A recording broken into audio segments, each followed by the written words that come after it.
Hello again, all my fellow comic heads. It's Matt, Comic Order 410, here to bring you installment 34 of my Keys variants and such. And to get started, this is a beat-up copy of Secret Wars #1 that I bought off the rack in elementary school, and I just really love this miniseries, because back then Marvel didn't do too many big events, so when I saw this epic Mike Zeck cover, it felt like a big event right away. I had to buy it. It just wasn't that commonplace to see a book with all the Marvel heroes in it back then, and just loved this one as a kid. It made a big impression on me, and I think it still holds up as a great read. Quick side note, it's the 30th anniversary of this series, so the creative team is doing the convention circuit to promote it this year, and so that's pretty cool. Hopefully get to see them at my con. But what does Marvel Disney do for the 30th anniversary of Secret Wars, you ask? Well, I have a t-shirt of this cover that I'm glad I bought not even a year ago, because for the anniversary, Disney Marvel reissued that t-shirt of this cover, and because of their childish dispute with Fox over X-Men and Fantastic Four, they photoshopped out all the X-Men and Fantastic Four characters on this cover and replaced them with characters they plan on using, like Black Panther, Iron Fist, and Daredevil, and I think that's just a slap in the face to Mike Zeck.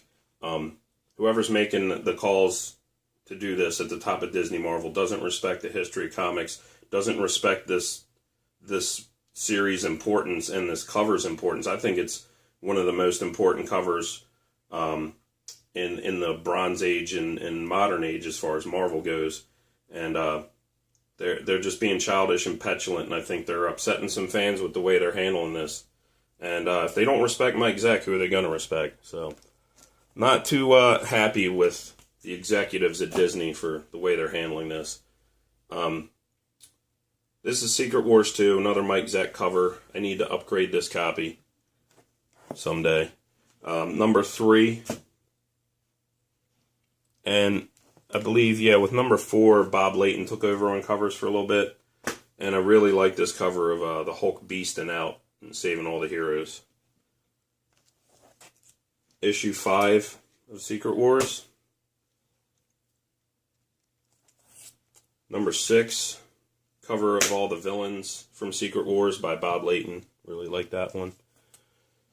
And number 7, this is the first appearance of the second Spider-Woman. I forget her name, I'm not going to lie, but that's her right there by Cap's head. She didn't last very long. Issue 8, great issue. As many of you know, this is the first appearance of Spidey's black alien symbiote costume. And again, just another legendary Mike Zeck cover. This has been homaged many times.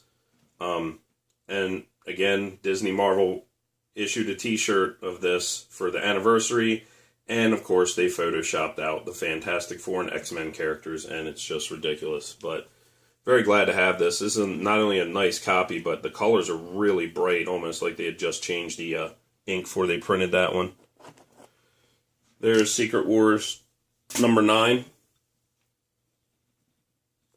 And I need to get 11 and 12. I've read the issues in a trade paperback and when I was younger, but I don't have decent copies of 11 and 12, so I need to get those. But this is Secret Wars 10. And this is another great Mike Zeck cover that I feel doesn't get mentioned enough. This awesome cover of the battle-damaged Doom, still fighting, still holding his ground, fighting. And, you know how Doom is. He saw how powerful the Beyonder was, and he thought he had to have that power, and they fought it out in this issue.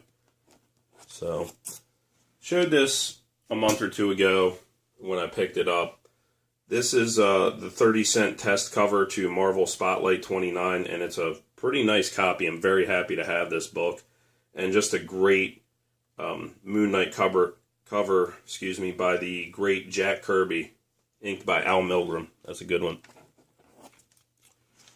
Marvel Tales, number 235. I was actually discussing this book with my friend Vin Crew 12,000 not too long ago. We were talking about Todd McFarlane covers that go under the radar and are undervalued, and he did a few on Marvel Tales, which are reprints of Amazing Spider-Man, but still worth the read. Classic Spidey always is, in my opinion. But Just really like this Todd McFarlane cover of his take on Spidey and the 80s X-Men team.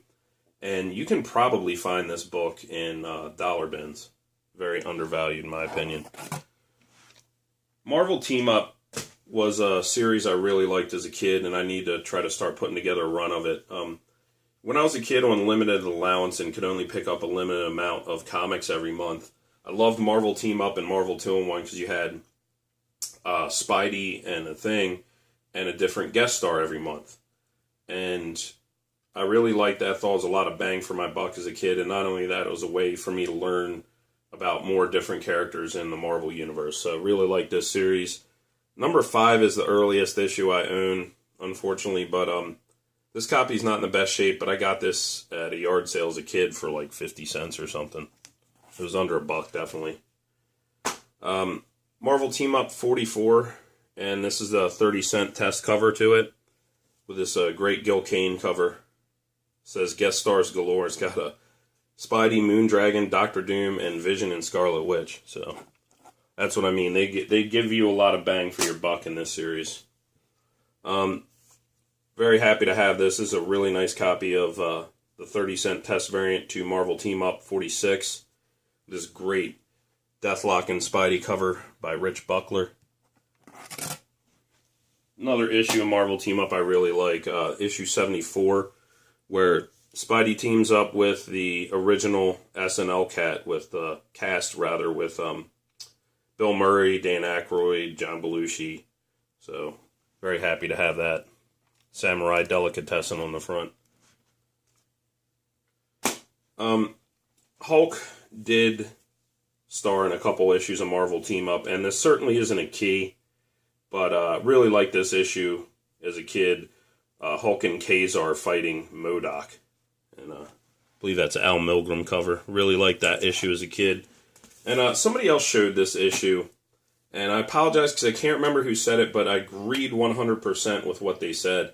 And I normally like Bob Layton's cover, but they were like, his perspective on this is so crazy. Like, he was trying to do the Kirby thing with Wolverine's claws and his front foot, and it just looks so out of proportion. One of the few covers by Bob Layton and Rubenstein that I'm not the happiest with. This is the final issue of Marvel Team Up, number 150, and I really like the price box of Spidey walking away. This is Marvel Team Up Annual 4, and again, this is a story I really, really liked as a kid. Good group of characters here.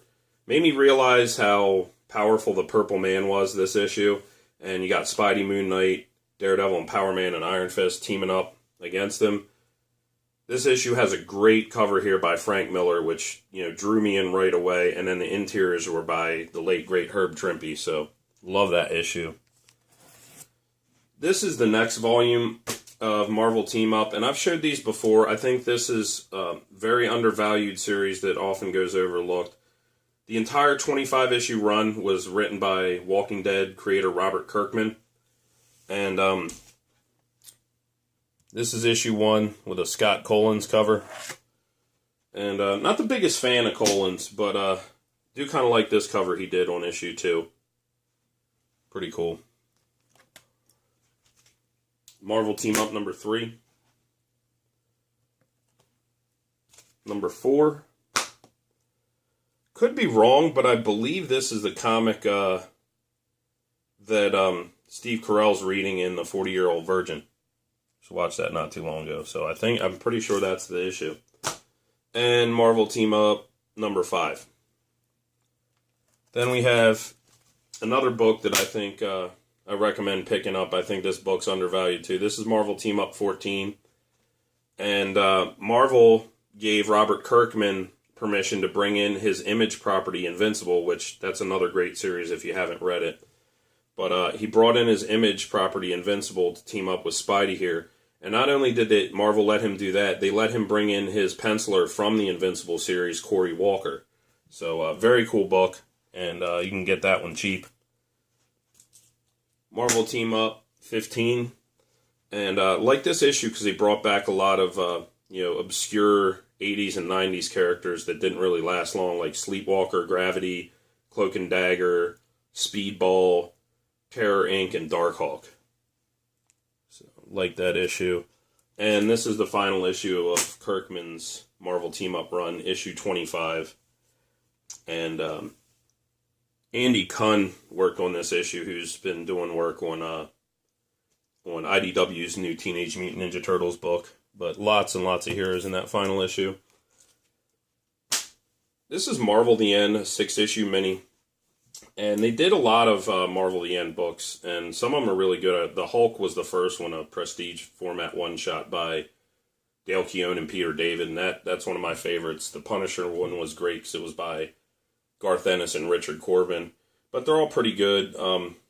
And the X-Men one kind of dragged on too long. They did like 3 6-issue minis, but I'm only missing the Spider-Girl the end. But anyway, when these came out, they were kind of hyped, and then they didn't really last long. They didn't go too far with it. But with all things Thanos being popular, not many people are mentioning this Marvel the End miniseries, and it's got excellent, excellent covers by Jim Starlin, and Thanos is in every issue and helps to orchestrate the end of the Marvel Universe. So there's issue 2. Issue 3, and you know Doctor Doom's got to be scheming if the end of the Marvel Universe is going down. Anything on that cosmic level, he's going to be in there scheming for power. Issue 4 of Marvel the End. Absolutely love this Thanos cover by Thanos creator Jim Starlin. I like the use of the skulls as his pupils. Great cover.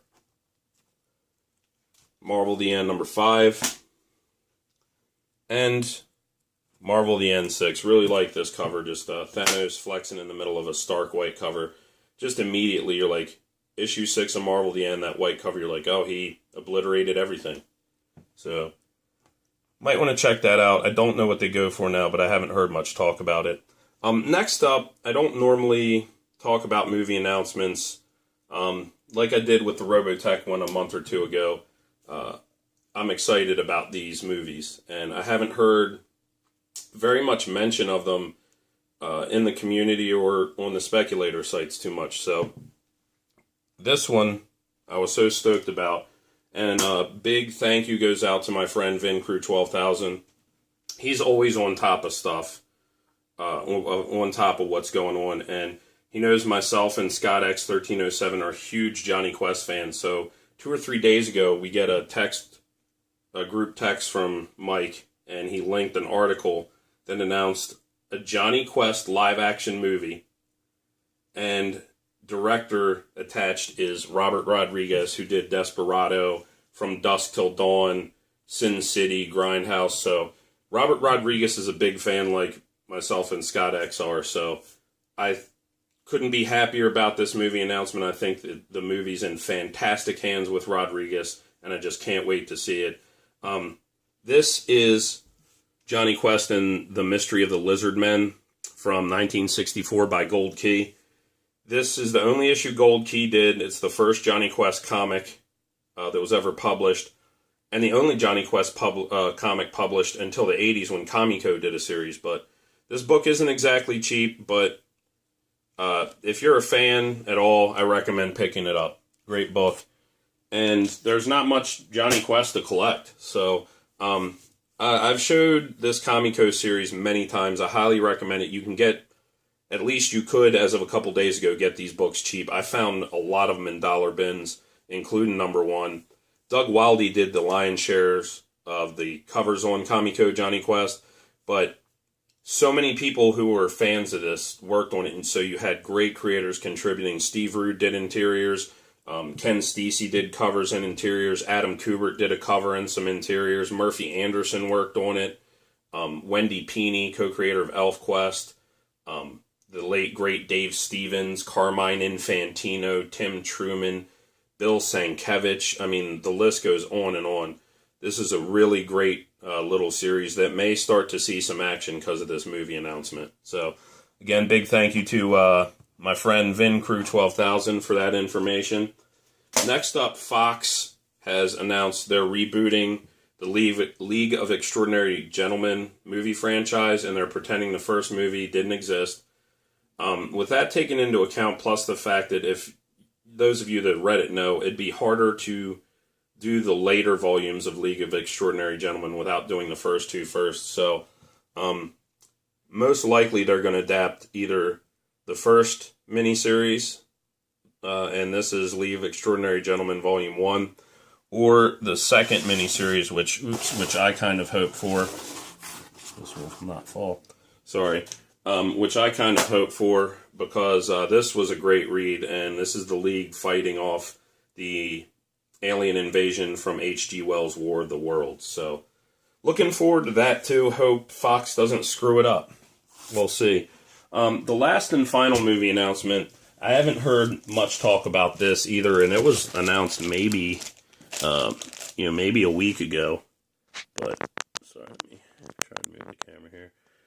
But this is, didn't work too well. This is The Fifth Beatle, the Brian Epstein story by Vivek J. Tiwari, and this was announced as being made into a movie at the Cannes Film Festival in France, which is probably the biggest film festival in the world. And if they announce it there, they're treating it like a big deal, and they're probably going to go full force and big budget behind it. This is an amazing read. This is Vivek Tiwari's first foray into comic books, and it's a great one. Kyle Baker worked on it, who I also love. This book hit and stayed at #1 on the New York Times bestseller list. This book won 2 Harvey Awards and an Eisner Award. And, Vivek Tiwari is a very decorated and talented guy. He's a producer, and he does a lot of Broadway plays. And, he did Green Day's American Idiot Broadway, Addams Family, a few other ones. But his Broadway plays have won something like 24 or 25 Tony Awards. So he's highly decorated. And again, I can't recommend.